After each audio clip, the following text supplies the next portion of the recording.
Hello students, welcome to my YouTube channel Physics by Verma Sir. Student, today we are starting the first chapter of class 11 NCERT Physics, that is Physical World. This chapter is introduction to the physics. What is physics?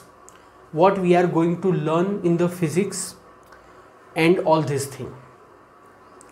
Many teachers does not teach this chapter. Why? Because the weightage of this chapter is very less. आपकी जो school की first exam होती है 50 mark की exam, उसमें इस chapter का weightage सिर्फ 2 मार्क्स के जितना होता है. तो जनरली बहुत सारे टीचर्स इस चैप्टर को सेल्फ स्टडी के लिए दे देते हैं, ठीक है. और ये चैप्टर वैसे काफ़ी सिंपल है, बट इस चैप्टर का बहुत ही इम्पोर्टेंस है. This chapter creates the curiosity in your mind about the physics, कि फिज़िक्स क्या है, साइंस क्या है, साइंस का ओरिजिन कैसे हुआ, फिज़िक्स क्या है, फिज़िक्स में आगे जाके 11th में 12th में हमें क्या क्या पढ़ना है. ये सब इन्फॉर्मेशन आपको बहुत ही कंसाइज करके इस चैप्टर के अंदर समझाई हुई है. सो मेरे हिसाब से अगर आप फिज़िक्स में आगे अपना स्टडी परस्यू करते हो तो ये चैप्टर काफ़ी इम्पॉर्टेंट है, ठीक है. So let us begin the chapter number 1, physical world. Okay student, from your lower class 5th, 6th, 7th onwards, you are studying the subject science. You are studying physics, chemistry, biology, etc. But then also we discuss here what is the science and how the science originated. Okay, in Latin language में there is a verb that is scientia. Scientia का मतलब होता है to know, मतलब कि कुछ जानना. संस्कृत के अंदर एक वर्ड है विज्ञान, और विज्ञान का मतलब भी होता है टू नो, मतलब के जानना. देन अरेबिक लैंग्वेज में एक वर्ड है इल्म, ILM, उसका मतलब भी होता है जानना. So basically what is science? Science मतलब कुछ जानना. ओके, अब ये साइंस का ओरिजिन कैसे हुआ? What is the main cause behind the origin of the science? Student, the science was discovered in the ancient time. Ancient time मतलब काफ़ी सैकड़ों साल पहले साइंस की डिस्कवरी हुई थी. The main reason behind the origin of the science is the human nature. जो human being है उसका एक खास नेचर होता है, that human mind is very curious. Human के अंदर एक बेसिक प्रॉपर्टी होती है, कैरेक्टरिस्टिक होता है ह्यूमन माइंड का, that is the curiosity.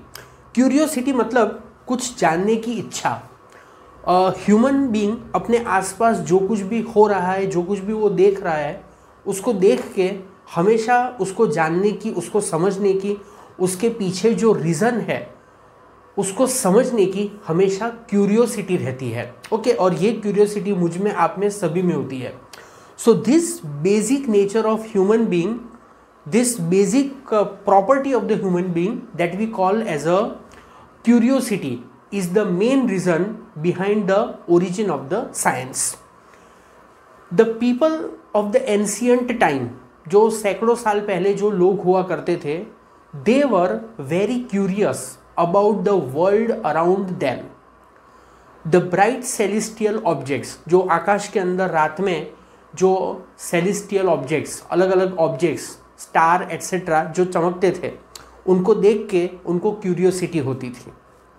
Then the regular repetition of days and night, के डेज एंड नाइट का रेगुलर रिपीटेशन होता है सालों से. So why it is happening? Then the seasonal changes, summer, monsoon, winter, ये जो seasons है वो सीज़न का सीजनल चेंजेस होता है, एक के बाद एक चेंजेस होता है. regular repetition of day and night, formation of rainbow, tides, volcanoes, all these were the source of wonder for the human being since a very very long time. So human being को ये सब देख के हमेशा curiosity होती थी कि ये सीजन्स क्यों चेंज होती है।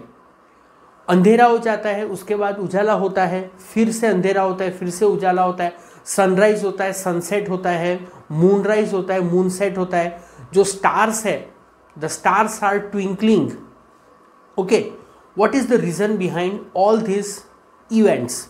The human mind was always curious about all this questions. Okay, in our nature there is a astonishing variety of materials, अलग अलग मटीरियल, एस्ट्रोनाइशिंग मतलब चकाचौंध कर देने वाली। And there is a bewildering diversity of the light. Bewildering मतलब का meaning भी वही होता है, हक्का बक्का कर देने वाली डाइवर्सिटी ऑफ लाइट, अलग अलग डाइवर्सिटी ऑफ लाइफ, अलग अलग एनिमल्स की अलग अलग लाइफ होती है। ओके, सो ये सब देख के ह्यूमन बीइंग को हमेशा क्यूरियोसिटी रहती थी उसके बारे में जानने की। So, when the human being was observing this different type of events in the surrounding, the human mind was responding to all these events. So, how the human mind was responding to the wonders of the nature? जो nature के अंदर जो अद्भुत चीज़ें होती थी उनको देख के human being का क्या response रहता था? So, the human being was observing his environment very carefully. जो कुछ भी human being के around होता था उसको human being बहुत ही carefully, बहुत ही curiosity के साथ उसको observe करता था। The human being was trying to find the meaningful pattern behind the different events. कि एक event होती है, उसके बाद दूसरी इवेंट कैसे होती है। फॉर एन एग्जाम्पल, कि जब रेन हो रहा होता है, when there is a raining, then on the opposite side of the sun, when it is raining lightly exactly opposite side of the sun, there is a formation of the rainbow. फिर जब morning में sunrise होता है तो atmosphere is little bit cold, but after some time when the sun reaches at the top, then the atmosphere is very hot, and again the brightness in the atmosphere decreases, darkness increases, and temperature again becomes colder. So all these are the different events, and the human being was trying to find the different events and the relation between them. So the human being was finding the relation in the natural phenomena. To interact with the nature, to understand the nature, the human being developed some tools also. Nature को समझने के लिए, nature के अंदर जो फेनोमेनाज होती है उनको समझने के लिए ह्यूमन बीइंग ने कुछ टूल्स भी डिज़ाइन किए। For an example, simple pendulum, telescope, etc. So, because of this type of efforts, the science was originated. Okay, you please note down this.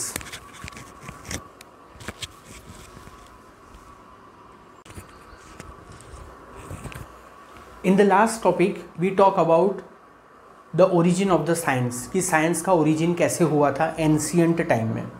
Now in this topic we will be discussing science and the scientific method. So पहले हम science की definition देख लेते हैं। Science is a systematic attempt to understand the nature and the natural phenomena in as much detail and depth as possible.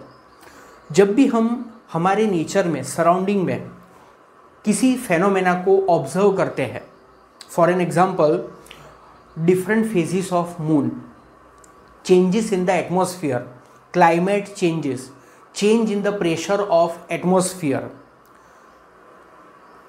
These are the different phenomena.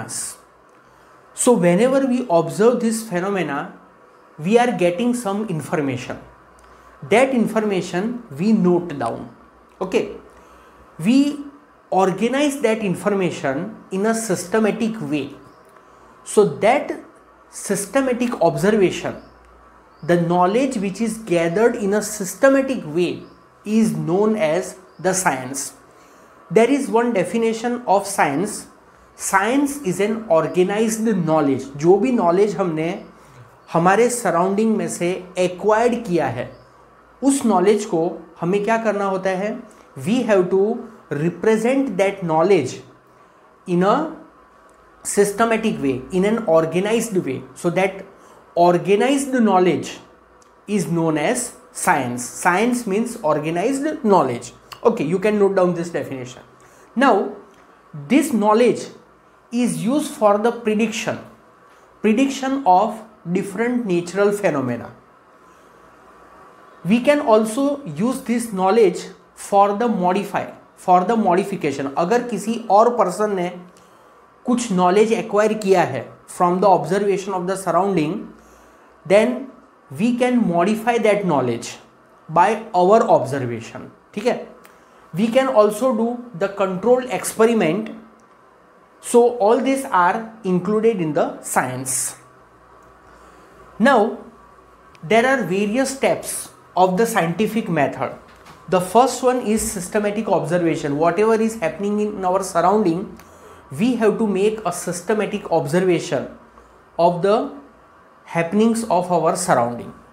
Then controlled experiment. We have to do the experiment in the controlled manner. For an example, normally we see that the flow of water in the river is from higher surface to the lower surface, from the top of mountain to the plain area. Now we can try to make the flow of water from lower surface to the higher surface. So that is known as the control experiment. Then the qualitative and the quantitative reasoning. Reasoning मतलब के logic. We can give the qualitative reasoning कि this phenomena is because of this particular property, this particular quality. That is known as the qualitative reasoning. Then the quantitative reasoning. Quantitative reasoning means we have to give the explanation of certain events in terms of a quantity, in terms of a figures, in terms of a numbers. That is known as quantitative reasoning. Then we have to do the mathematical modeling. Mathematical modeling means deriving the formulas. Deriving the formulas is an essential part of study of physics. Next, prediction. We have to make the prediction of a different physical phenomena, different natural phenomena. Verification and falsification of theory. Verification मतलब verify करना सही है या नहीं वो check करना, और फाल्सिफिकेशन मतलब कि रिजेक्ट करना. अगर किसी पर्सन ने ऑलरेडी कुछ स्टडी किया हुआ है और उसने उस स्टडी को अगर कहीं पर पब्लिश किया है, then we have a right to verify it कि क्या वो सही है, उसने जो स्टडी किया है वो स्टडी सही है. That is known as verification. And falsification means उस पर्सन ने जो स्टडी किया है उस स्टडी को रिजेक्ट करना, giving certain logical explanation. That is also the part of a scientific study. Next is speculation and conjecture. Speculation मतलब कि assumption. We have to do the assumption. We can do the assumption about the different natural phenomenas कि ये जो phenomena हो रही है. For an example, the different phases of moon. You know that कि जो मून है वो मून की जो साइज़ है कॉन्स्टेंटली चेंज होती है फ्रॉम अमावस्या टू पूनम. अमावस्या के दिन moon does not appear, but जब भी अमावस्या से पूनम के तरफ जाते हैं then the size of the moon changes. पूनम that is also called the full moon day. उस दिन मून की जो साइज होती है that is bigger. Why it is bigger? Because it is very close to the earth. So we can make the assumption and there is also a place of conjecture in the scientific study. Conjecture का मतलब क्या होता है? Conjecture means the baseless imagination. मतलब आपको right है, scientific study में आपको राइट है कि आप कुछ भी इमेजिन कर लो, कुछ भी एजम्पशन कर लो. So that is also the part of a scientific study. Okay, now we come to the physics. What is physics? Student, the word physics is mainly derived from the Greek language. Greek language के अंदर एक word है फिजिसिस, जो कि generally इस तरह से लिखा जाता है. Physics is what? Physics is a basic discipline. Discipline मतलब कि subject. Physics is a basic discipline in the category of natural science. Natural science means the science to understand the nature. तो student, हमारे nature को समझने के लिए natural science के 3 parts है. One is a physics, second is a chemistry and the third one is a biology. Greek language में physics का मीनिंग ही नेचर होता है. Physics means nature in the Greek language. So basically physics क्या है? Physics is a science to understand the nature and the natural phenomena. Okay, physics is the study of the basic laws of nature and their manifestation in the different nature phenomena. Student, in our nature there are various natural phenomena. For an example, जैसा कि हम जानते हैं कि जो अर्थ है, it moves around the sun.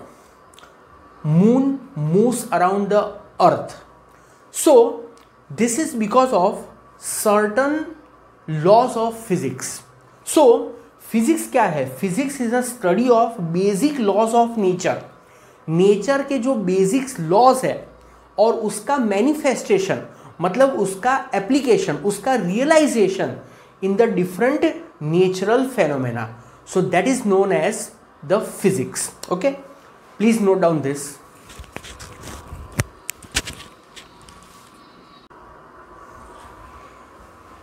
The next is approach for study in physics. Approach means the work area. Work area of a physics. The study of physics is mainly divided in 2 areas, or there are 2 work area to do the study in the physics.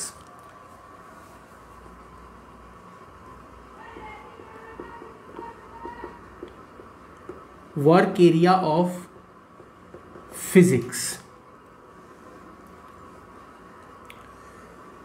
The first work area of physics is known as unification. Unification, and the second one is known as reductionism. Physics में जो कुछ भी study होता है, उस study को करने के लिए 2 अप्रोच है. There are 2 ways of doing the study in the physics. One is known as unification and the second one is known as reductionism. Now what is this unification? That we understand first. Unification. Unification means understanding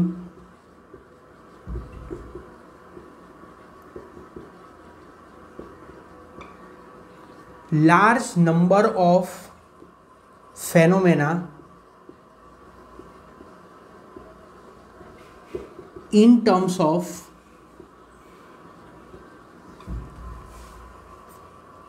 only few basic laws of nature. Student, we know that in nature there are number of phenomena. Now if we try to explain this numerous phenomena, large number of phenomena, in terms of various laws, then it will be very difficult to do the study in the physics.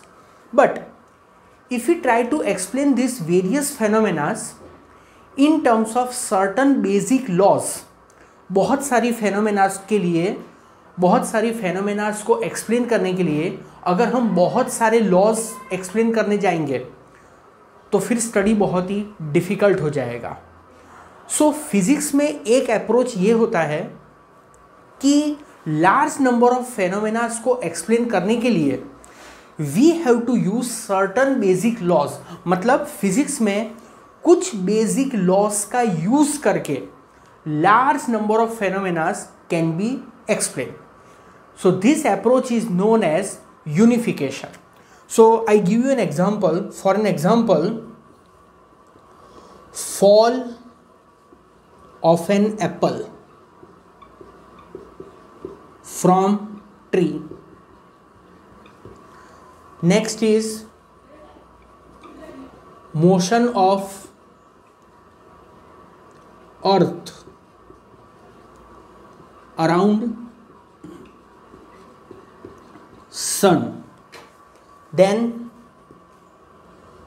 motion of satellite,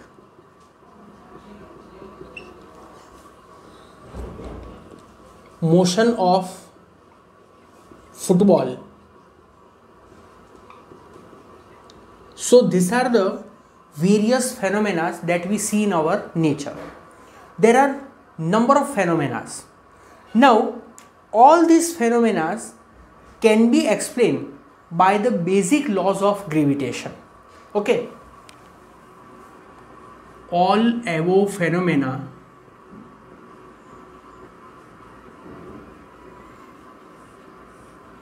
can be explained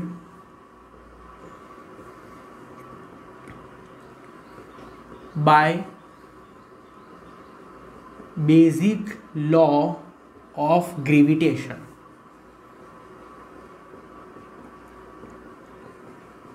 This approach is called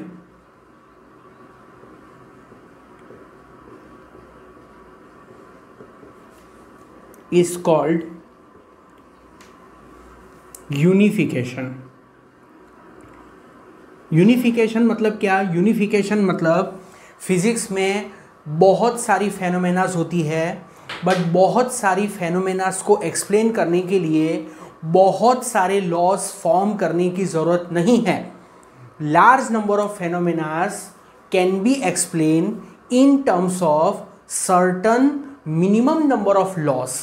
so this approach is known as the unification. ठीक है, तो unification मतलब बहुत सारी phenomenas को कुछ limited number of laws के term में एक्सप्लेन करना, उस अप्रोच को कहते हैं unification.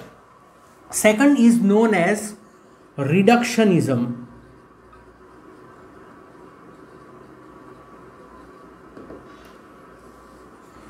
Reductionism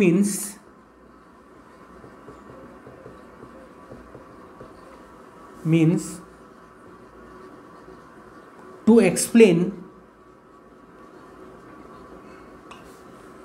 property of bigger, more complex system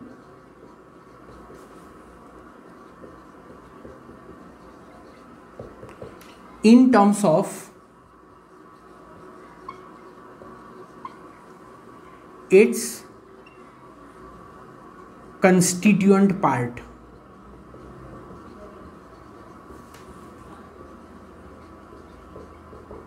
मतलब फिजिक्स में अगर कोई कॉम्प्लेक्स फेनोमेना है तो उस कॉम्प्लेक्स फेनोमेना को हम क्या करते हैं, स्मॉल स्मॉल पार्ट्स में डिवाइड कर देते हैं, and then each small part can be explain.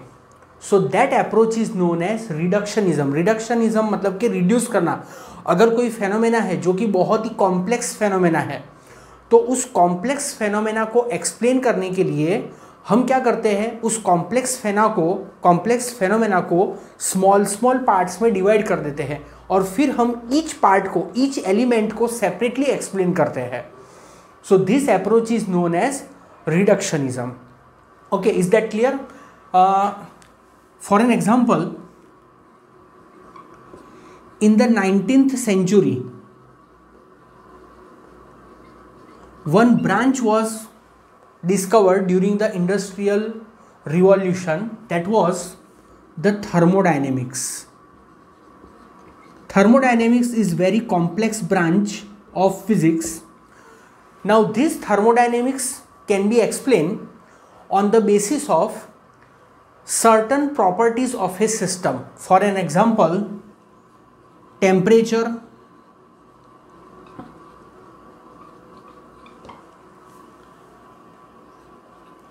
internal energy,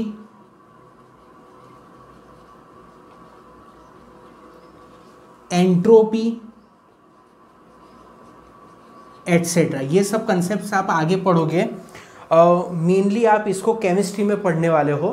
so this approach is known as reductionism. Is that clear? So reductionism में हम क्या करते हैं कि अगर कोई फेनोमेना है जो कि बहुत ही कॉम्प्लेक्स टाइप की फेनोमेना है, तो उस कॉम्प्लेक्स फेनोमेना को हम स्मॉल स्मॉल पार्ट्स में डिवाइड कर देते हैं और फिर हम उसके ईच पार्ट को, ईच एलिमेंट को हम स्टडी करते हैं. ठीक है, जैसे कि अगर कोई हीट इंजन है, heat engine comes in the thermodynamics, तो वो हीट इंजन का अगर हमको वर्किंग समझना है, सो डायरेक्टली अगर हम उसका वर्किंग समझने जाएंगे तो it will be very difficult. So हम क्या करते हैं, we understand the working of a heat engine in terms of few properties of a heat engine, जैसे कि temperature of the system, internal energy of the system, entropy of the system. So by understanding some small element of that complex system, we can study the bigger complex system. So that approach is known as reductionism. So physics के अंदर जो कुछ भी study होता है वो study करने के लिए मेनली इन दोनों अप्रोच का यूज़ होता है. जो साइंटिस्ट लोग होते हैं, जो रिसर्च स्कॉलर्स होते हैं, साइंटिस्ट होते हैं, वो फिजिक्स में जब भी स्टडी करते हैं तो वो इन दोनों अप्रोच को फॉलो करते हैं. ये दो मेथड को फॉलो करके साइंटिफिक स्टडी करते हैं. Okay, please note down this.